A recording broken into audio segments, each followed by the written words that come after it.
Okay, can everyone hear me and can everyone see the welcoming screen? All right. So I'm afraid we need to run with the source resolution of 1440p. It's not something I can change this quickly, this soon, but I'll try to figure it out for the next stream.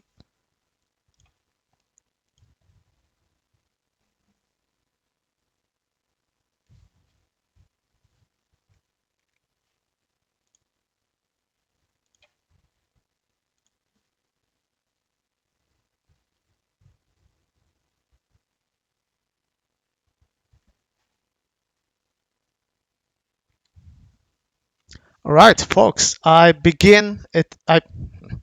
start. I believe it is time to begin. So let me first start by a few very quick introductions and caveats going into this.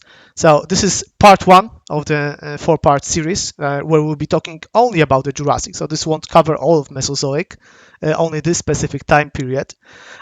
Before we begin, just two very basic ground rules.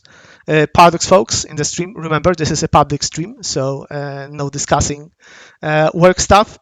And our dear players who have joined us today, remember this is chill time for our colleagues at the office and working from home, so no poking and prodding everyone about work in any way, or I will sick witch streamer at you who is moderating for us today. So getting right into this, Jurassic Part 1 Foundations. The reason why I'm calling it like that, because we will be covering today the very beginnings of the three major dinosaur groups that have inhabited the Mesozoic. Technically, they have started in the Triassic, but really the beginning of the diversification starts in the Jurassic. And just for some time context, what we'll be discussing today is this middle part here. It's about 56 million years, and it would take us actually, I apologize, 4 streams to go over it. And just to set expectations, I want you to take a look at this first. What you see here are pictures of all the dinosaurs, all the real ones at least, that appeared in the Jurassic Park and Jurassic World series. The reason why I'm showing them here is because what I will do next is I will remove all animals that are not in fact Jurassic dinosaurs. So what we are left with is this. And those are some of the Jurassic dinosaurs. And what will not be a part of this series are those guys. Those are Cretaceous animals. And I just want you to have clear expectations going into this that we will not be talking about T-Rex or the Mosasaurs or the Velociraptor. Not this time. But there are some other pretty interesting things that we will cover. And today, what we'll be talking about is the lower Jurassic period. Even though this is a 4-part series, we are starting with what is almost half of the period, and there are 2 reasons for that. One, the fossil record in the lower Jurassic is pretty bad. There aren't that many bones, so there isn't that much information that we have available about it. And second, because this is essentially a fresh start for dinosaurs after the end Triassic extinction, it means they aren't very diverse, and it takes evolution a little bit of time to essentially gain some pace. It's an exponential rate the way animals diversify.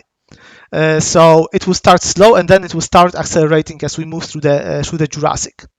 The lower Jurassic period, lower Jurassic epoch split into 4 stages, and we'll go over them in a chronological period, starting with an age known as Hettangian. This is a very short age. It's only 2 million years old, which in the grand scheme of things isn't that much. But it serves as a good starting point for us to introduce the animals that we'll be talking about over the course of the next 4 streams. And before we begin talking about them, I want to tell you a little bit about the world they inhabit. So this is a map of the Earth 2,000 million years ago, so just at the very start of the Jurassic. And here are the names of the continents and regions that you can see. And what I want you to look at specifically are those 2 red circles. What you're looking at is the beginning of the breakup of the continent of Pangaea. This is actually what caused the end Triassic extinction. So there was a very strong period of volcanism at the end of the era that caused some of the competitors of dinosaurs to die out. In the Triassic, dinosaurs were dominated by relatives of crocodiles. Hello, everyone. And now that during this extinction those animals died out, dinosaurs are free to diversify and spread around the earth and evolve into a myriad of unique and interesting forms. And the climate they inhabit, Jurassic climate, is also a relevant part of this story. One, it's very hot and humid, quite different to today. I know we are in the age of global warming, but this thing is much warmer still. There are some periods of cool down during the Jurassic, but really there are no permanent ice caps, for example. So we will be talking about dinosaurs that have inhabited Arctic and Antarctic continents also. Even though it's hotter in general, the temperatures are actually more even around the world. So even though it's almost tropical around Stockholm, in reality, the equator areas aren't like scorching hot. It's not like 80 or 90 degrees Celsius. Overall, it is a milder temperature transition between various areas of the planet. And that means that the climate is actually pretty mild. There are more gentle winds. There aren't that many hurricanes, not that many storms. It is overall a pretty nice place to live in and evolve in. And it probably explains why dinosaurs would do so well at the beginning here. To compare how warm it is though, like I said, Stockholm lies 59 degrees north, and if the temperatures were as high as they were in the Jurassic, we would be having tropical vegetation here today. The vegetation, speaking of it, is quite different from what we have today. For example, there is no grass. There are probably no flowers, but that will be a point of discussion. And there are no palm trees. I know that looking at the picture on the left, you see something that looks kind of like a palm tree. It is not. It is a fern tree. It is actually a tree like fern. So there are no palms. There is pretty high volcanism because the breakup of Pangaea is still ongoing. So those pictures that you saw in the past with dinosaurs always having a background of an exploding volcano, this describes Jurassic pretty well actually. And another interesting thing, because technically the continents are still all connected, there is a very simple weather cycle on the planet. The western side of the landmass is dry, while the eastern is wetter. It has monsoons and so on and so on. Now that we know that, just a quick reminder about the kind of dinosaurs that we'll be talking about. There are three main groups. Sauropodomorphs, so those huge, long-necked herbivores, but also their smaller two-legged ancestors. Theropods, so meat-eating two-legged dinosaurs and birds. And the oddballs, my favorite group of dinosaurs, ornithischians, which can only be described by those fucking weird ones. Because it is a general rule, if something looks a little odd, it's most like an ornithischian dinosaur. Now that we know this, let's start.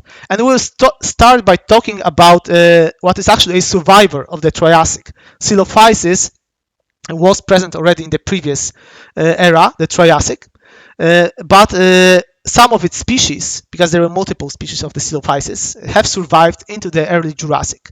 And as most theropods at this point, it's pretty small. It is an opportunistic feeder, so it's lizards, fish, small mammal relatives.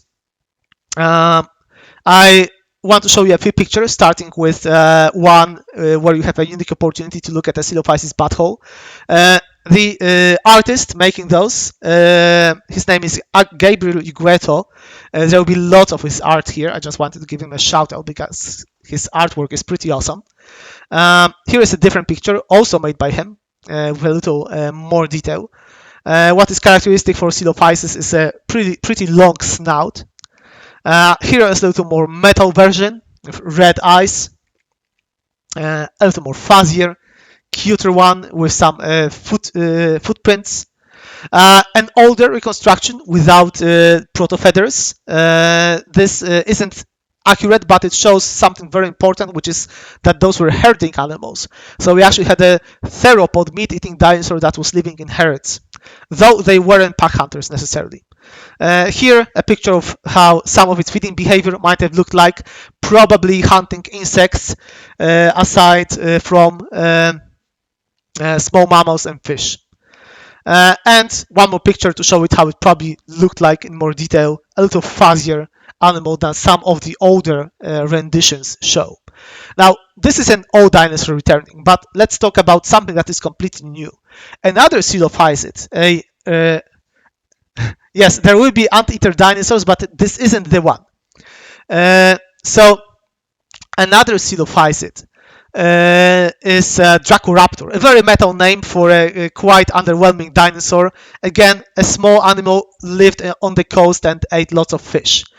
That said, there are bigger theropods at the very beginning of the Jurassic.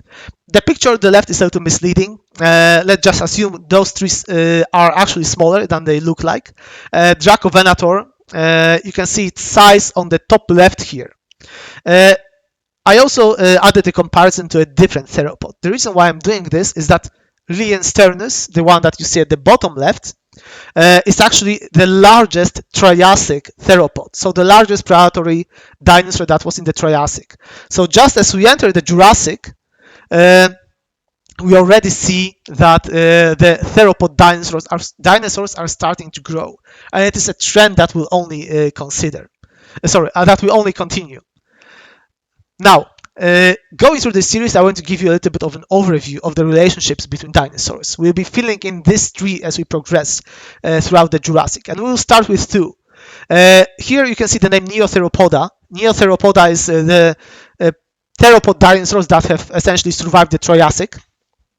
And we have Coelophysidae. So coelophysids, small fish-eating, mammal-eating dinosaurs, and Dilophosaurids. So you probably know a Dilophosaurus, we'll talk about it soon, and Dracovenator is one of its earliest relatives. What is interesting is that none of those groups will survive for very long. You can see the dates of the extinction. It's really the rest of that family tree that will solidify the presence of the theropods throughout the rest of the Mesozoic. Another group of animals are ornithischians, so those interesting and weird ones. And Scutellosaurus, I want you to take a closer look at it, especially in this picture. One, it's a pretty small animal. Second, look at the scales on its back. Those are actually called osteoderms, and they are the beginnings of body armor, because Scutellosaurus is a common ancestor of two groups of dinosaurs that you know pretty well. One of them are ankylosaurs, so those heavily armored dinosaurs with maces at the end of their tail. And second are stegosaurs, so the dinosaurs with plates on their back and spikes at the end of their tail. This is where their evolutionary history begins. There are other interesting ornithischians though. I promised you a hedgehog dinosaur, and this is it. So Heterodontosaurus is covered in quills. It was a very small animal, so one can see how that would have been a useful defensive mechanism. Most likely, is he fast? I don't know how fast he is. I didn't actually do my research when it comes to its speed.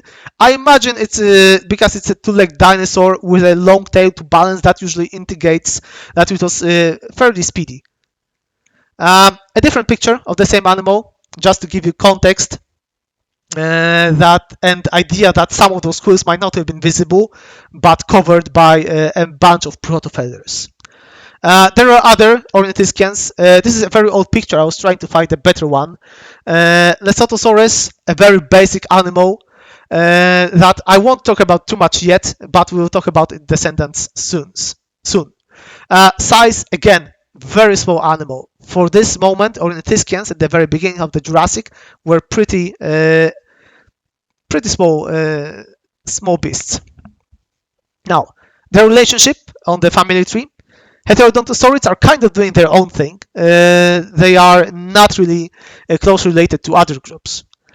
Genasauria, so the one that Lesothosaurus belongs to, is actually a group of ornithischians that all the other ornithischians will evolve from. So one of those groups starting here are Thyreophorans. Thyreophora is the group that both Stegosaurus and Ankylosaurus will belong to, and Scatelosaurus is one of their ancestors. Now, when it comes to surviving, Heterodontosaurids, they will have a good run, about 70 million years, but they won't make it until the very end of the Cretaceous. Now, let's talk about the giant long neck sauropods.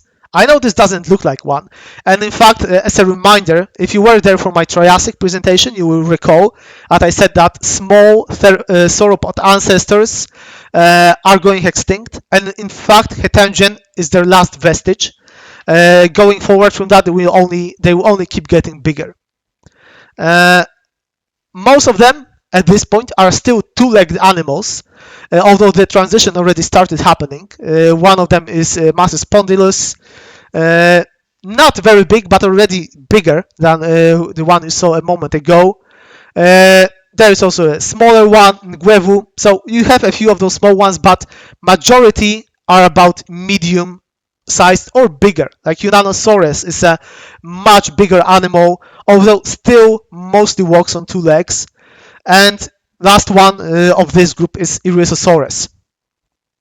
Again, size kind of a medium.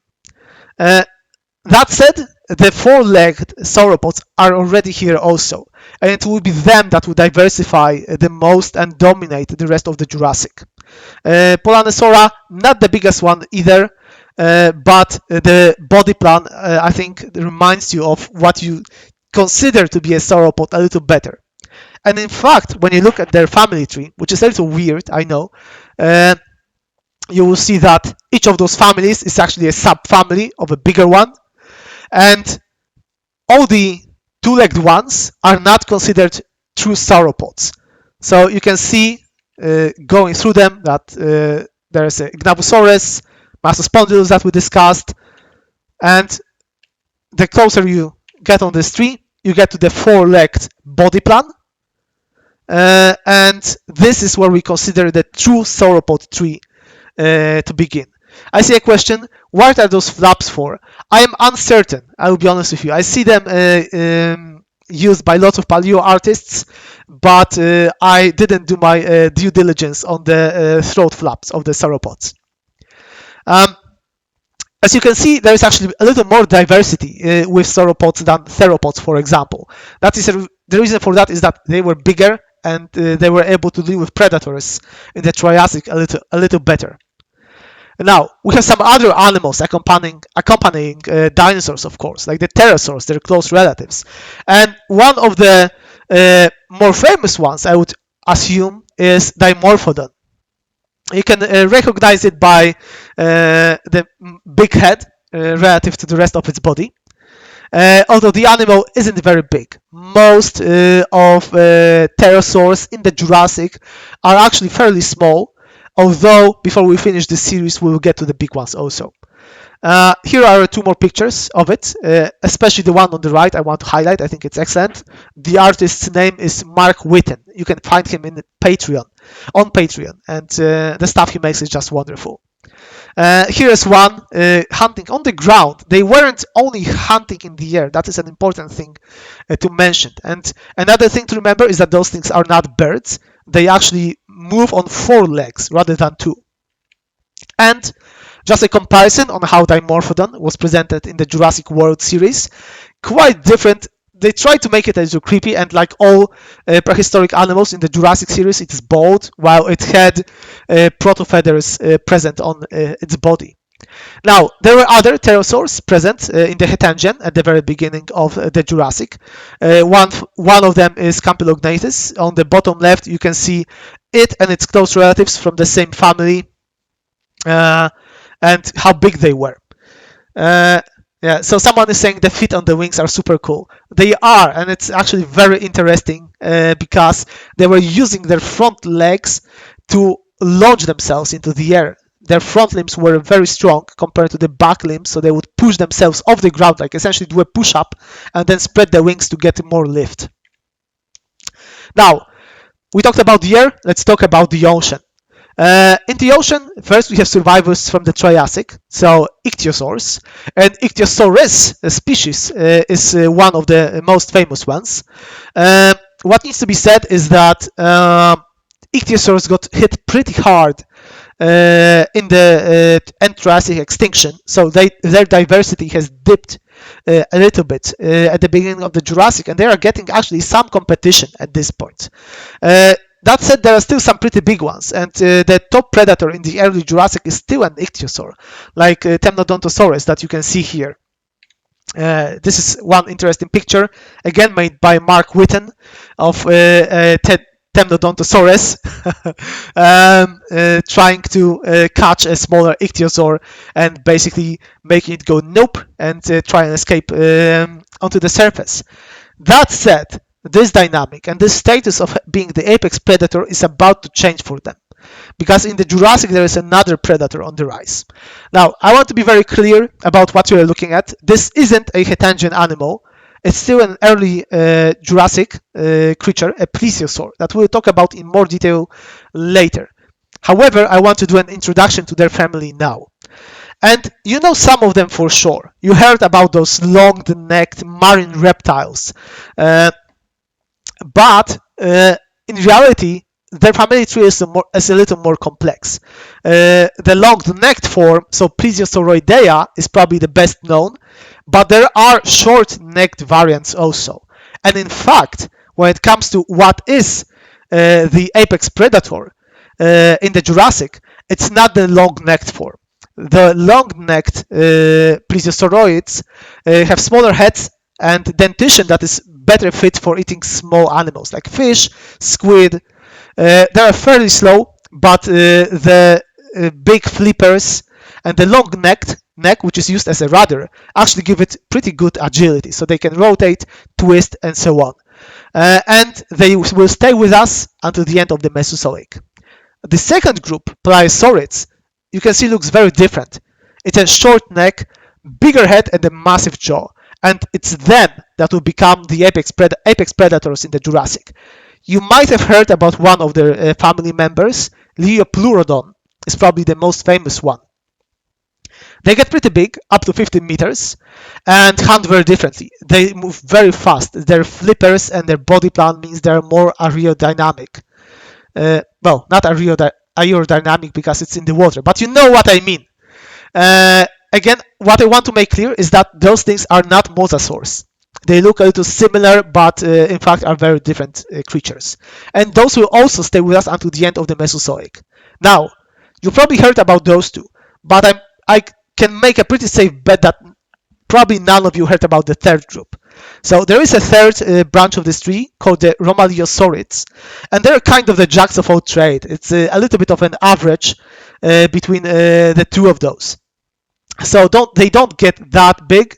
They are also carnivores, and in fact, out of those three, they will be the first ones to become apex predators in the Jurassic, but they will give ground to Pliosaurids a little later. What is interesting about them is that their skulls show signs of very robust smelling organs, so they were probably very good trackers, kind of like sharks are nowadays.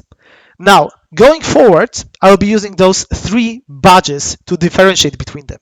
The reason why we're doing this is because this early in their evolutionary tree, they're actually very similar to one another. You might not notice the difference when you look at them. And I think the next picture exemplifies it. So I want to ask you, looking at the picture on the left, those are two different species. Which one is a pliosaurid, so the short neck with a big head, and which one is a plesiosaurid, so the one with the long neck and smaller head? Let's see what you have to say.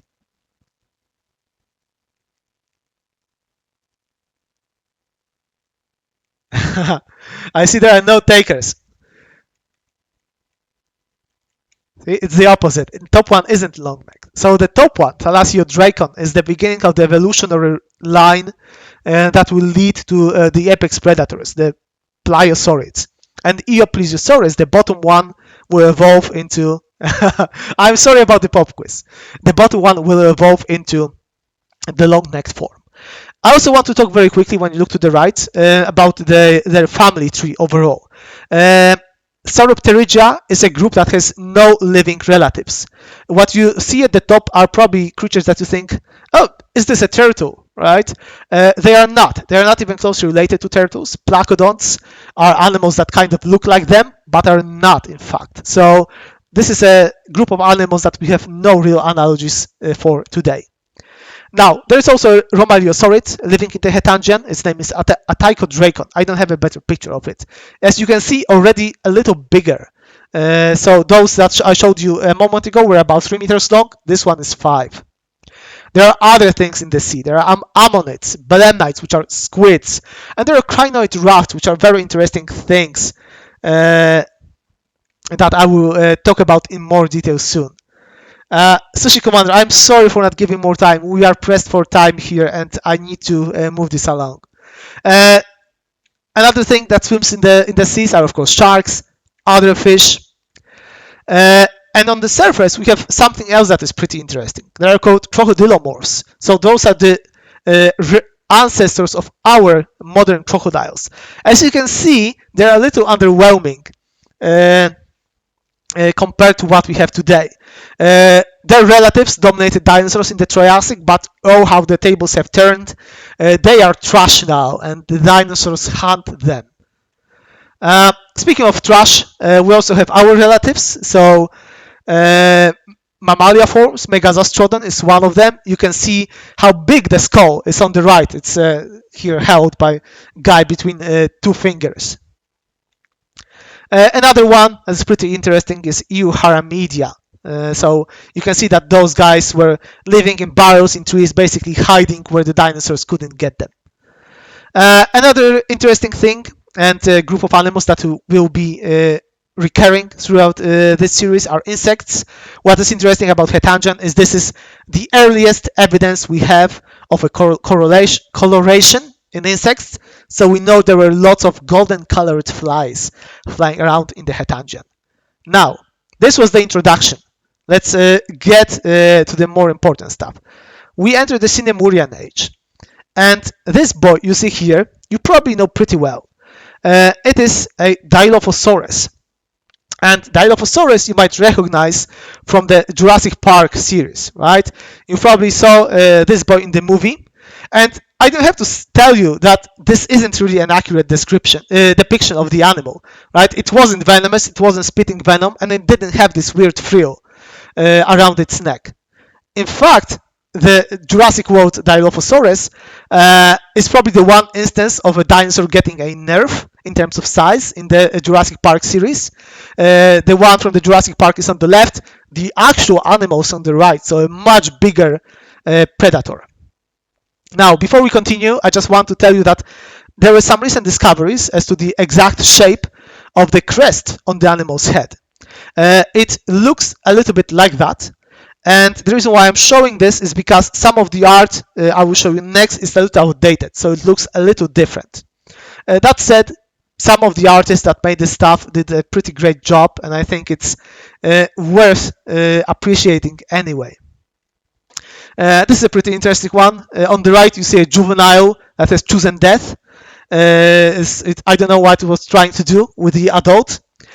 On the left, what you can see is that this crest is actually joined in the front. There is a theory that in the middle of the crest, just like with some birds, there was actually an inflatable organ that might have been used for mating purposes, maybe, or maybe for communication. We don't know for sure. Here is another picture, a little bit different, but I think pretty cute. And my favorite art of the Dilophosaurus, it's wading through deep water during a flood. Now, I hope that with this, you will be able to tell clearly what Dilophosaurus is and isn't, but in case you need any additional assistance, here is a simple chart. The thing on the right is a Dilophosaurus.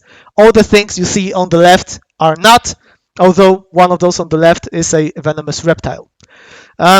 Moving on. We have some mammals. On the top right, you actually see Dilophosaurus in the background. And just for clarity's sake, This isn't technically a mammal, it is a mammalia form. And what is interesting about is when you look to the left, you see how many babies it was found with in its fossil deposit. So the number is really massive. And this shows you something interesting, which is at this point in the evolutionary history of mammals, their ancestors were still breeding a little more like amphibians or reptiles. So this is the kind of brood that you would expect from a frog, not a mammal. There is a very interesting relationship between the number of babies and the size of a brain. The bigger the brain the mammal ancestors get, the less babies they have. Take from that what you will. Now, I want us to move somewhere else, somewhere a little colder. What you're looking at is a Cryolophosaurus. And I know that I said there are no permanent ice sheets in the Antarctic, but that doesn't mean there isn't winter, right? So there is still snowfall. And Cryolophosaurus is a pretty interesting one because initial row of the feathers wasn't to enable flight, but it was thermal regulation. It was keeping them cool or warm depending on what climate they were in. And because Antarctic was still cold, and this is where Cryolophosaurus lived, we can assume that this plumage was pretty robust. Oh, sorry, I forgot to show you the size. This is roughly how big it was. Now, moving on to the plumage. It's probably one of the more creative reconstructions, but I did promise you crazy hair for the dinosaurs. It is in a big part speculative, but it has some basis. Again, they would need lots of feathers to stay warm in the climate that they lived in. Speaking of Antarctic, since we touched on it, let's talk about polar forests. This is one of very few opportunities for us to cover it because after the early Jurassic, there won't be any fossil record for the Antarctic until 90 million years ago in the Cretaceous. So there's a question, would the temperature have a similar effect on them like it does modern lizards?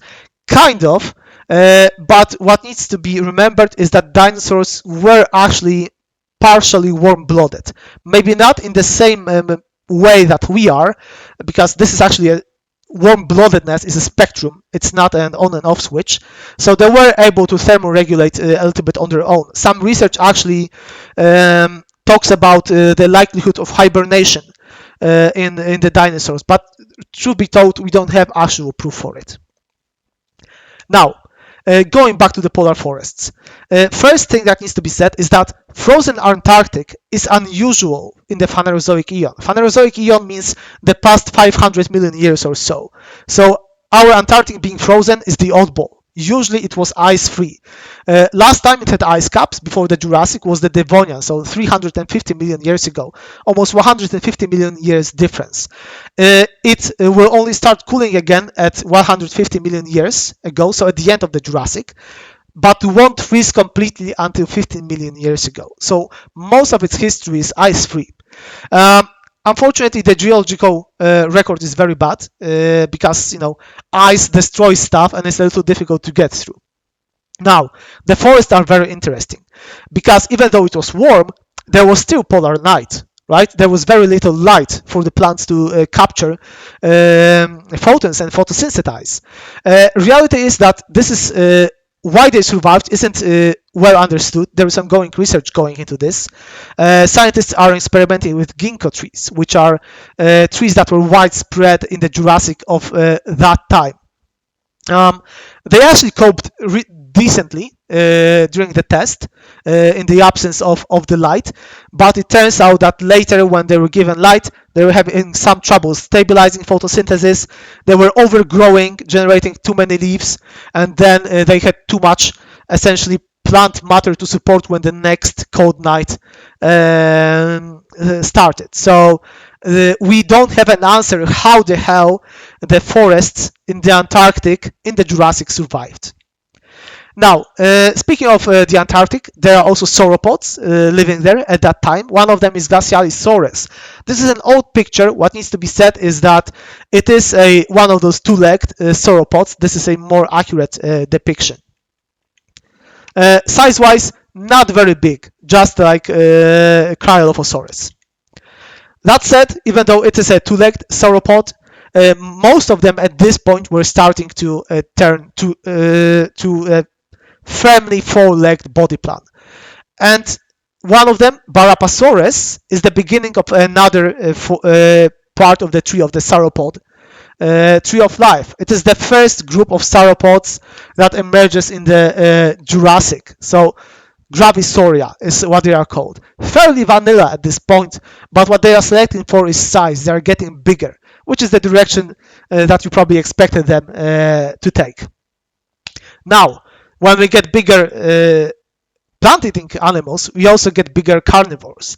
And one of them is Saltry of Venator. Here is a different perspective on it and its size. And what I want you to look at are the horns on its head. This is a very characteristic for its family of the theropod dinosaurs. You can see a zoom in on the structures here. This group of animals is called Ceratosauria. So you can see it. First, let's put Cryolophosaurus where it's supposed to be. So it's a Tetanurae animal. So it's a group of theropods that are a common ancestor to the rest of this whole family tree. Ceratosaurs, however, are completely different. Yes, Venator means hunter. I also don't know what Saltrio means. So Ceratosaurs are the group of theropods that will be very characteristic with those horns, and that will give rise to probably a better known animal known as Carnosaurus. You saw it in the Jurassic Park series. It is a Cretaceous animal, so we are still pretty far away from it. Now, I want you to take a second look at this picture and some other things that are in it. First, some pretty cool pictures of ammonite relatives, nautilus. What you see on the left is a pyritized fossil. So not all fossils turn to rock. This one turned to pyrite and looks a little bit like gold. Second is this boy, another crocodilomorph from the early Jurassic. Again, an opportunistic feeder and scavenger, stands no chance against the dinosaurs which have now come to dominate the planet. There are some other crocodilomorphs living in this time, like Targosuchus. You can see the comparison on the top left to the human hand. You see a very agile form, and in fact they are not semi-aquatic at this point. And another one, just to show, Sphenosuchus, most likely a pretty agile running animal and capable of movement on two legs. So yeah, crocodiles, well, not true crocodiles, but crocodilomorphs of this era look very different to what we have nowadays. And here is its size. Now, going to the ornithischians. This is Scelidosaurus, and you can already see that the body plan is changing a little bit. On the top right, you can see a comparison with Scatalosaurus, which you saw earlier. So Scatalosaurus was small and a two-legged animal. Scelidosaurus moves mostly on four legs, is bigger, its armor is more robust, so this transition to a fully armored massive animal is happening. Here is a different picture of the same boy, and another one by one of my favorite artists, Gabriel Gueto, with very nicely defined armor and spikes. One more, a little more metal, and a very old picture. This is actually one of the earliest discovered dinosaurs that you never heard about, but Scelidosaurus was actually discovered in the 19th century, and its initial rendition was very different to what we know about it today. So just one more look at this picture because it's awesome. Again, Mark Witten is the artist making those. We also have more mammal relatives. This is Hadrocodium. Again, not a true mammal yet, although the transition is getting pretty close. Size-wise, you can see it here compared to the thingy. Shit, I forgot how it's called, the metal thing. But you can see it's pretty small. Now, going to the seas. I want to talk about Plesiosaurus, which is the long-necked marine reptile that after which this whole group is named. First, let me talk very quickly about what those things are not. Those necks are not snake necks. They aren't as twisty and bendy as those are. They are also not semi-aquatic, they are fully aquatic. They didn't venture on land. I know that some of the older art portrays them as animals that use those necks kind of like a fishing rod, sitting on the beach and trying to fish some animals from the water. In reality, it looked quite different. So a few details about them. I already told you they have long necks and small heads with teeth adapted for small prey. The neck was not very mobile. It was relatively stiff in comparison, and it wouldn't allow the animal to assume the swan position that we saw it portrayed with. Again, slow but agile. The flippers were very helpful.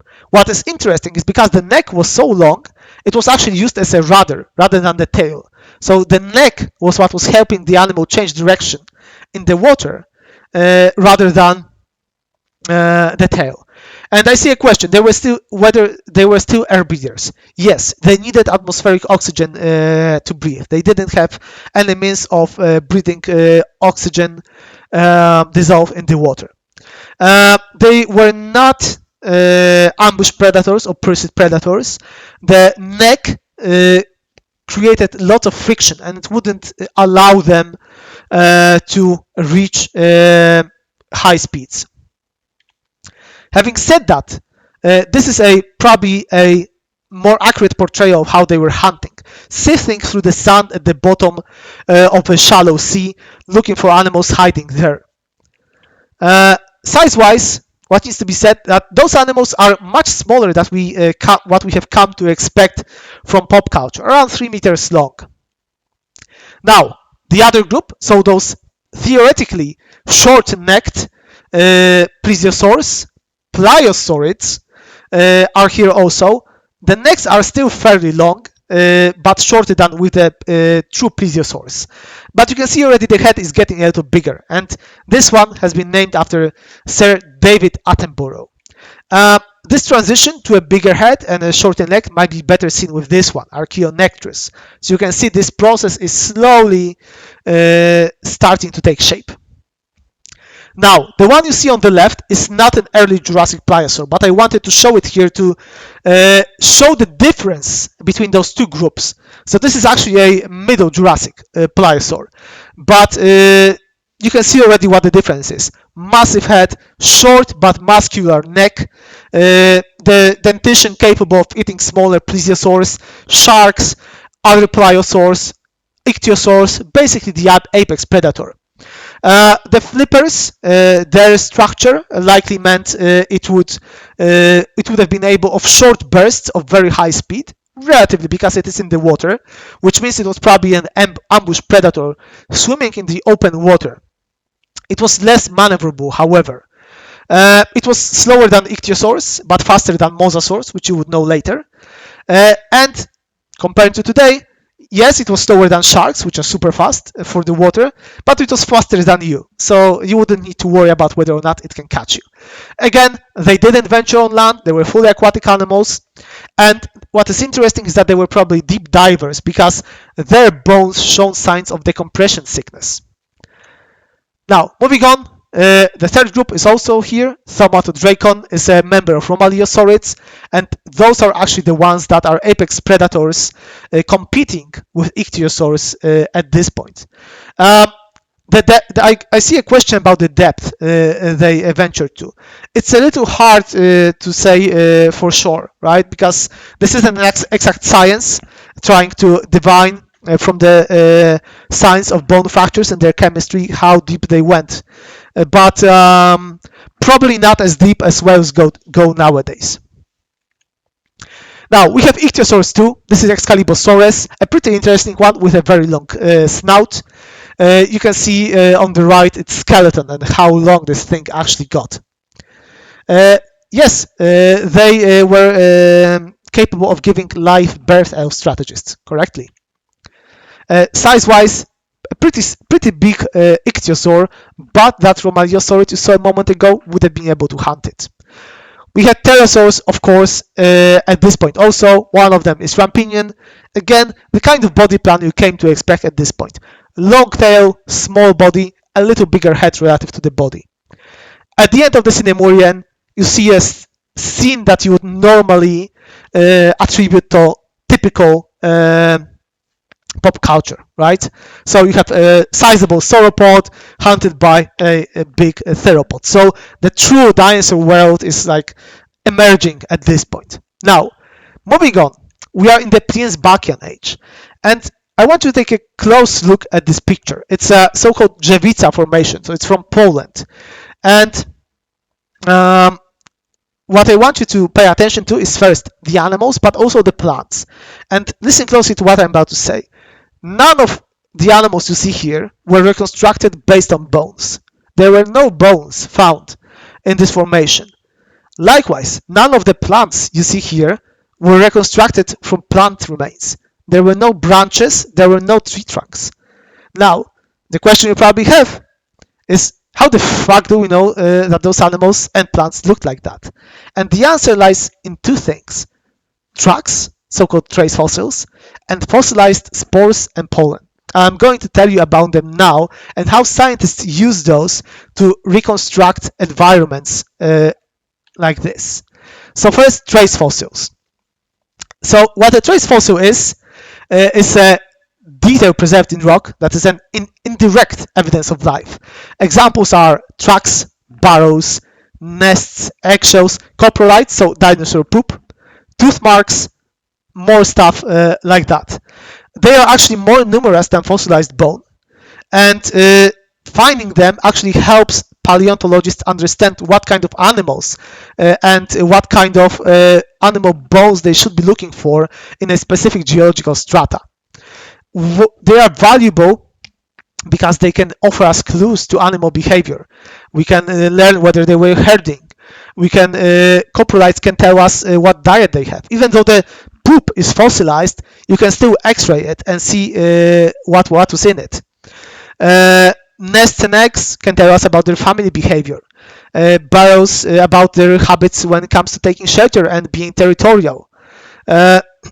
And tooth marks can explain the relationship between predators and prey.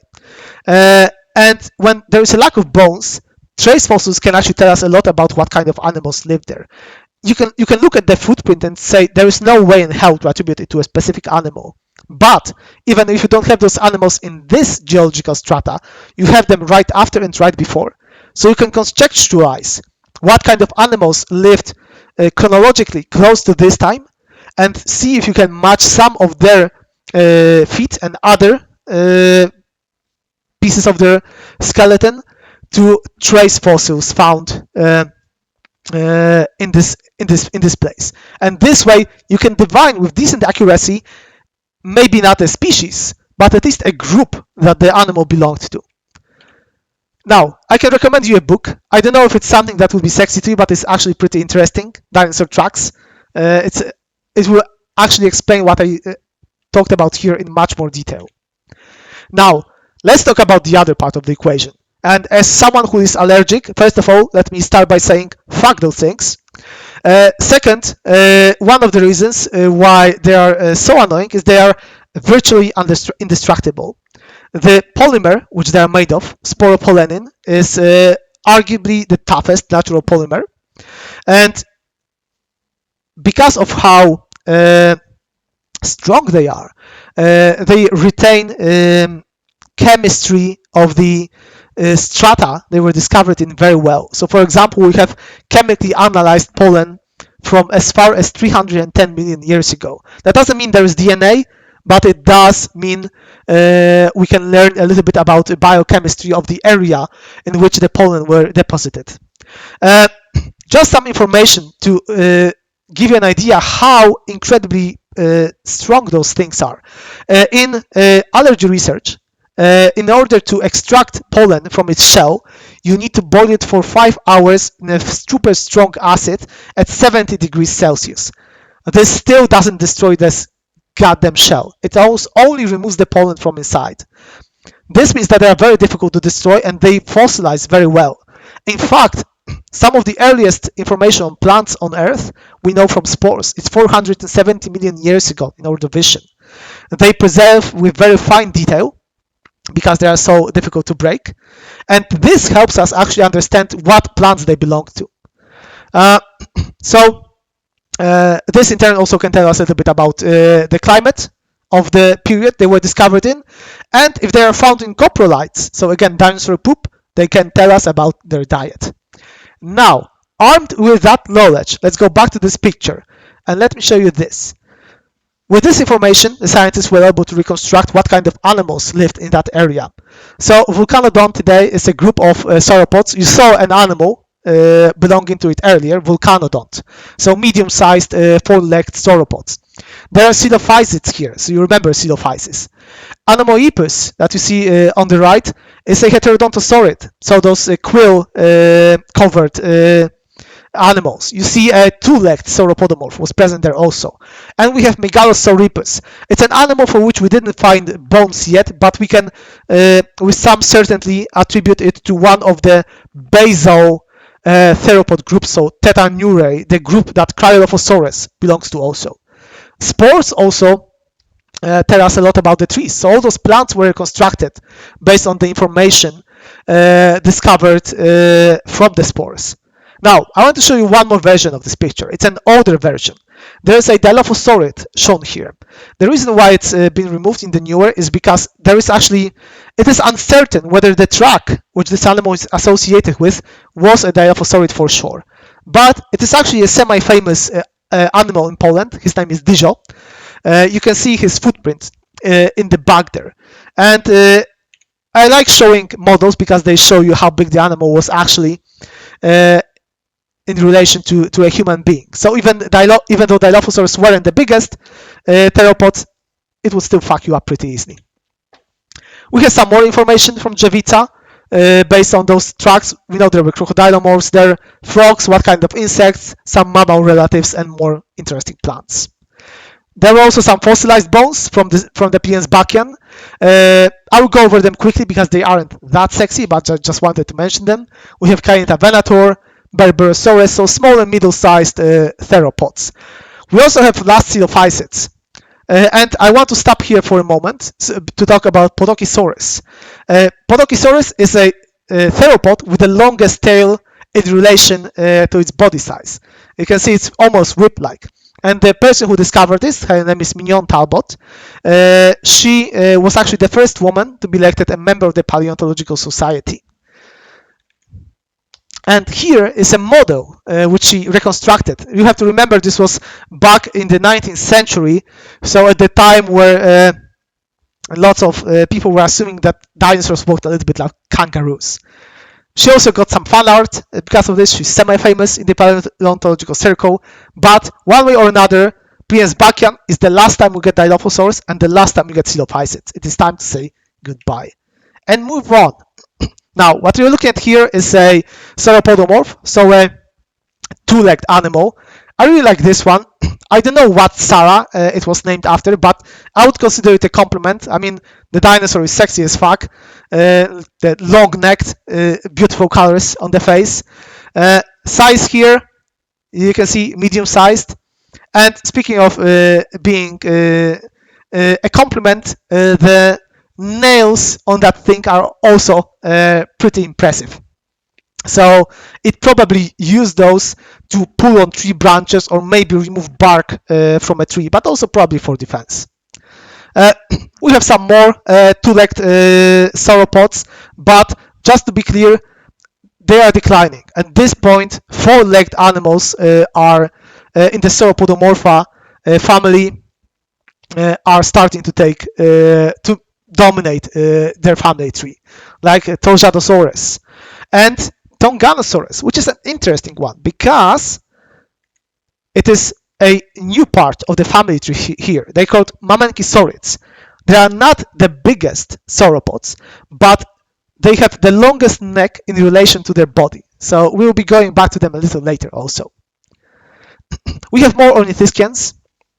Bienosaurus is another thyreophoran.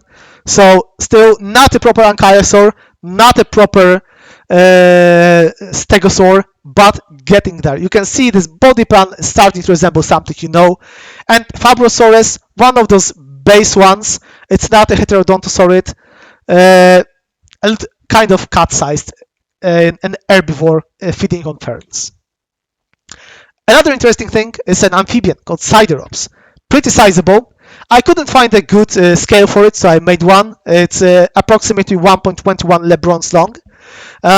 What is interesting about it is that it was found with bones of small plesiosaurs in its stomach.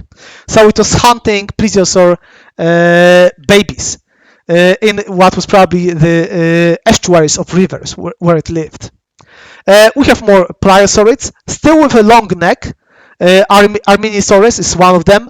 The transition to a short neck, big head form is happening, but it is happening slowly. Here's another picture of it hunting at the bottom at this point. At this point, still a feeding behavior similar to other long-necked plesiosaurs. And one after it got messed up and being eaten by ammonites. Plesiosaurids were there too. Unfortunately, I don't have a good picture, but just to make sure that we don't forget about them. Now, what I want to talk about are crinoids. The thing that I said I would be going back to. What you see on the left is a crinoid today. It's a relative of a sea star. So it's a filter feeder attached to the ground by this long thread. And in the Jurassic, they were actually found migrating over the oceans attached to logs of trees. Now, the question you might have is, okay, if we have trees today and we have crinoids today, why aren't they doing this anymore? And we'll try to answer this for a moment. I want you to look at this log on the right and see this. So lots of animals were using them as shelters. So they were actually hiding between those things and using them to migrate over long distances across the open ocean.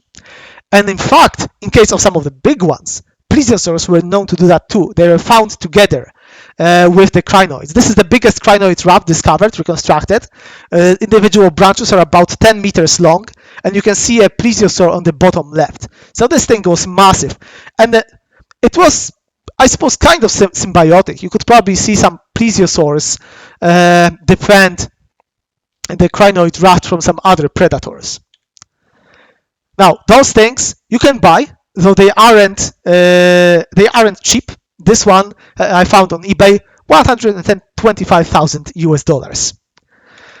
The animal you see here is Maiorosaurus, so about 3 meters long, and it really gives you an idea how absolutely massive this tree trunk and the crinoids with it are. Here is a close-up of it hidden in between all the stalks. Now, I want to talk a little more about it. Why don't we have those things anymore nowadays? If you go back to my previous talk about the Paleozoic, you will remember that there was this period of time called Carboniferous, and there were lots of trees, and nothing could get rid of them. The reason why was because there were no microbes or fungi that could eat trees. And while they evolved at the end of the Carboniferous and those huge forest systems collapsed, they evolved only on the ground. They didn't evolve in the water. So any piece of wood that would get deposited in the ocean in the Jurassic would float because there would be no aquatic microbes that would eat it. So crinoids could attach themselves to them and float away. Now, I want to talk about the modern day and about the value of a raft like that. When you are in the open ocean, it's basically desert. And having even a piece of trash can be a valuable shelter. You can see just a scrap of basic net here and what kind of refuge it is to some of the animals inhabiting it. You see some clams, fish, a crustacean, an apex predator of this small ecosystem, which is a fish on the bottom right. And it's, while plastic is destructive to the environment, it has some value in it too. And what is interesting is that now we are starting to see the same process for plastic that we had for the bacteria evolving to dissolve aquatic wood in the past. We are actually getting the first bacteria which are capable of dissolving plastic. They were found mostly in purification plants, and the scientists are now working with them, trying to breed them to be more efficient at this. So if you ever argue with someone who thinks evolution isn't real, you can point this out, that there were no plastic-eating bacteria in the Genesis and in times of Jonah, but we have them now, and they didn't appear out of nowhere. Now, before we wrap up, one more picture of a crinoid raft. As you can see, pretty chunky thing, creepy as shit, but kind of awesome. I wish we had them today also. In the water, there were also ichthyosaurs, of course, like the Leptonectes, and Ichthyosaurus. We talked about Ichthyosaurus previously. I need to accelerate because we are almost out of time. This is actually an Ichthyosaurus named after Mary Anning, a very famous person. Ichthyosaurus is a great survivor. As a group of species, so a genus Ichthyosaurus, they survived 34 million years. This is 97 times longer than Homo sapiens, our species, have been around. And this is an estimate not based on the fact that humans were around 200,000 years, but actually 300,000, which is like a more recent finding.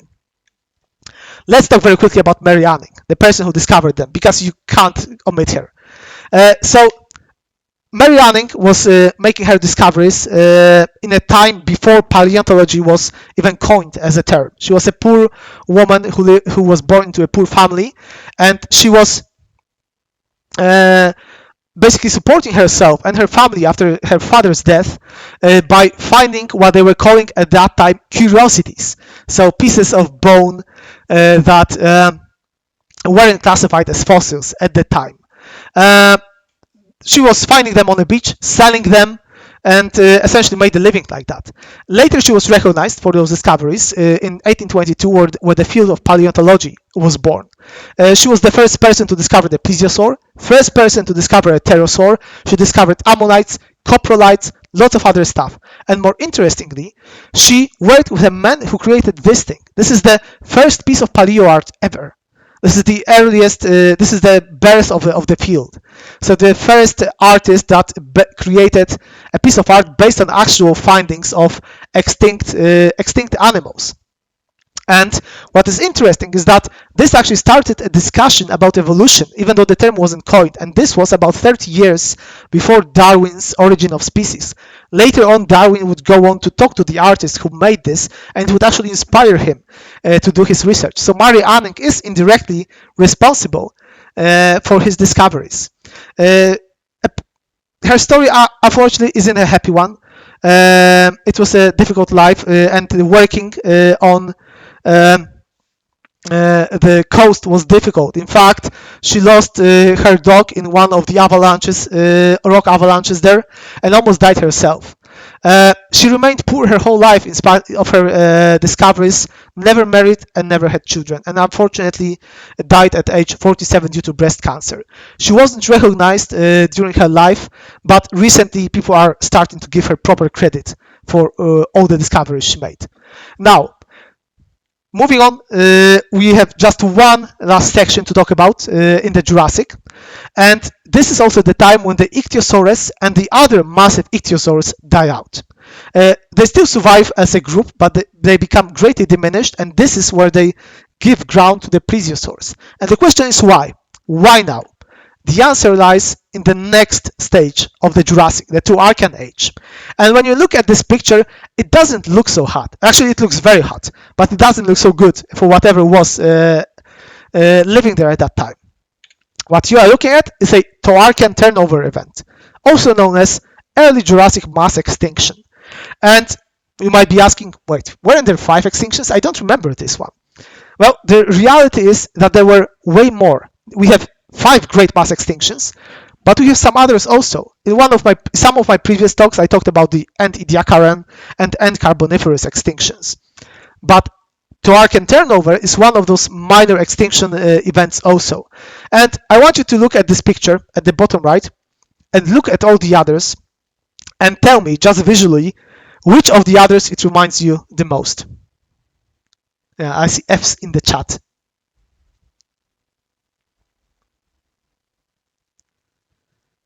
Yeah, and Permian.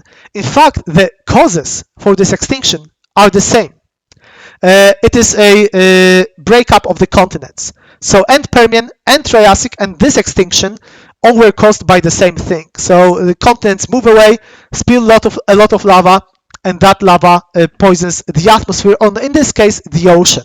The reason why it's not as devastating at this point is because the 2 other extinctions actually burned through a lot of fuel in the Earth's crust, a lot of coal that was deposited there after the Carboniferous. So at this point, it's not as devastating, but it's still impacts the animals quite heavily. And what we have from this time that is very interesting are tracks deposited in lava. So there were dinosaurs that walked on semi-molten rock in this place. They are called the Karoo firewalkers. And what is interesting is that one of those tracks is associated to what might have been a coelophysid. So we thought they went extinct ahead of time, way sooner, but maybe they actually survived until this time. The dinosaurs weren't badly impacted, however. What was impacted was marine life. Ammonites, belemnites, so squids, crinoids, and ichthyosaurs. Ichthyosaurs got hit very hard, and at that point, it was time for the Romaliosaurs. And this boy that I talked about earlier is the apex predator of the end of the early Jurassic. Romaliosaurus was about 7 meters long. The picture shown here is a little bit inaccurate. The ichthyosaur shown might be a juvenile because Stenopterygius was actually a fairly sizable ichthyosaur. Size-wise, you can see it here next to humans. So a chunky boy, even though technically 7 meters isn't that much. Here are some additional pictures. I just love those. They're really, really cool. And what I want to show you on top of that is this. This is a Victorian reconstruction, and it's probably one of the most accurate ones. They actually almost nailed it, except for the fact that it didn't venture on land, just like the others. There are other plesiosaurs there, like Pliosaurid, Haufiosaurus. This is one of those that would turn into a short-necked form, and I want to show it specifically here. There are 3 species of Haufiosaurus. Looking on the left, the one on the top of this picture is the oldest one, and the one at the bottom is the youngest. So you can see this transition into a short-necked form. However, this transition isn't complete in the early Jurassic, so most of them still have at least medium-sized necks. Another Pliosaurid, very weird, I would say, a quite chunk, is Bichanopliosaurus. It's about 4 meters long. I didn't have a good scale, so here is also some Lebrons for scale. 1.94 Lebrons was its body length. Very scientific, very accurate measurement, mind you. The skeleton is here, so you can see this was actually a fairly chunky boy, and some reconstructions of it that are a little funky. Long-necked plesiosaurids are also still here, of course, like this one, Microcladus, not very big. Coeliosaurus, looking like this, very big flippers, which is interesting for this one. It was very agile, but also not very big, about 3 meters long. And Lusonectes, again, about 3 meters long, so not very big animals. We also have more ichthyosaurs, and my favorite ichthyosaur of all, this is not a marlin, this is not a fish, this is a reptile. So this is an actual ichthyosaur. Eurinosaurus is its name. Very long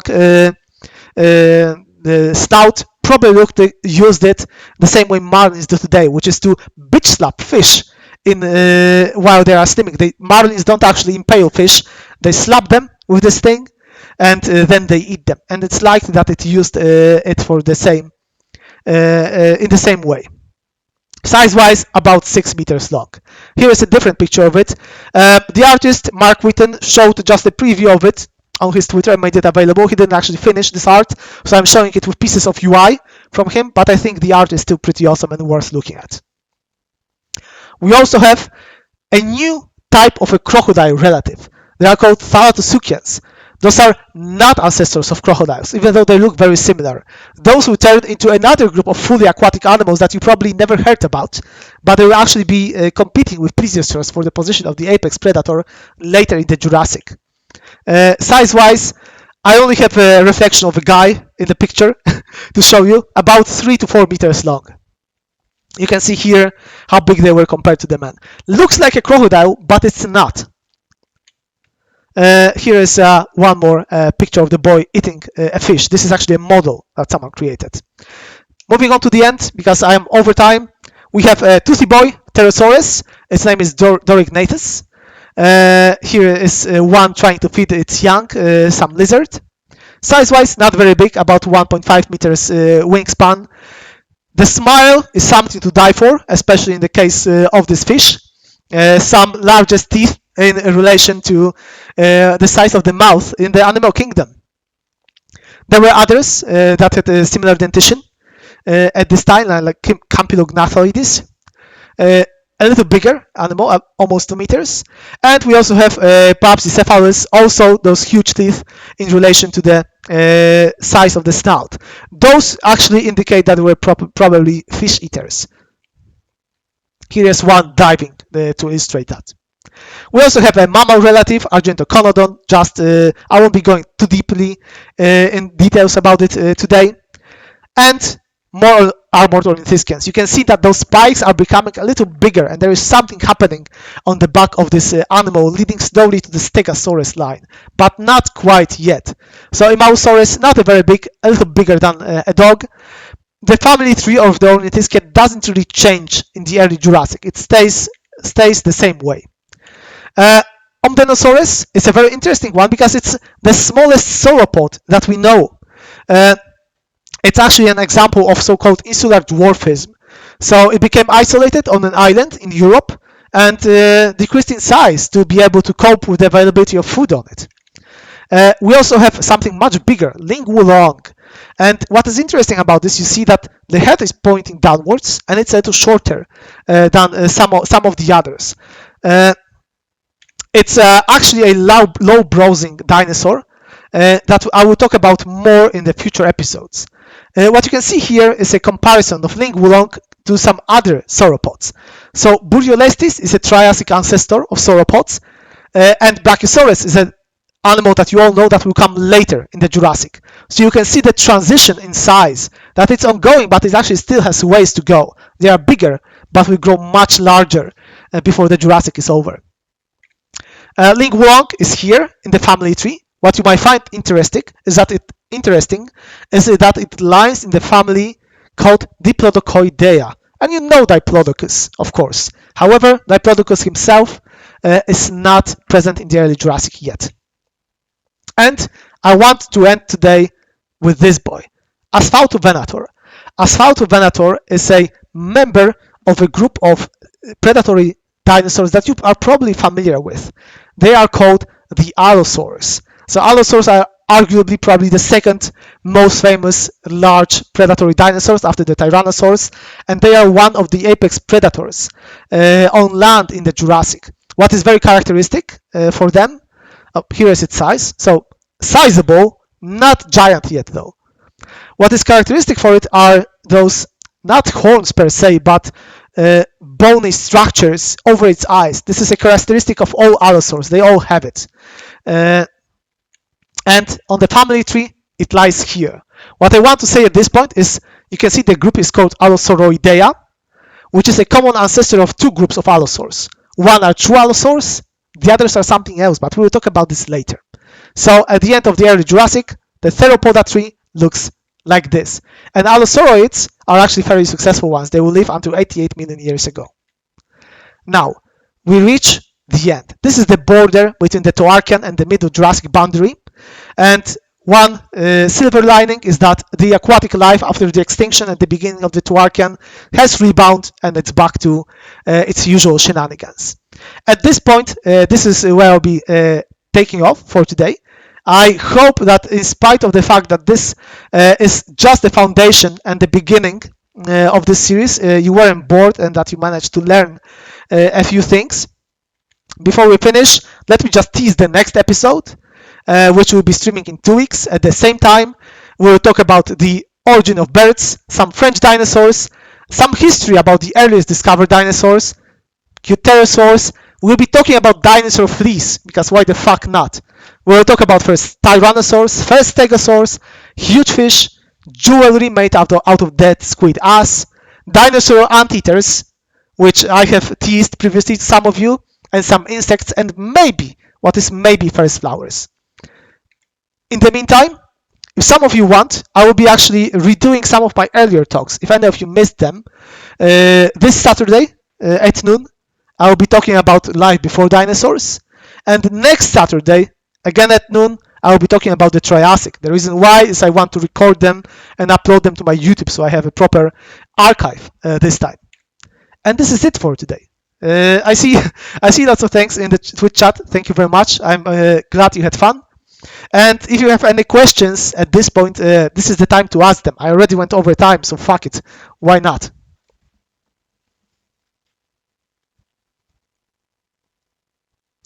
Can you quickly see the Dinobot? Okay, give me a second. I will skip to it very quickly. Just a moment. Here is the Dinobot.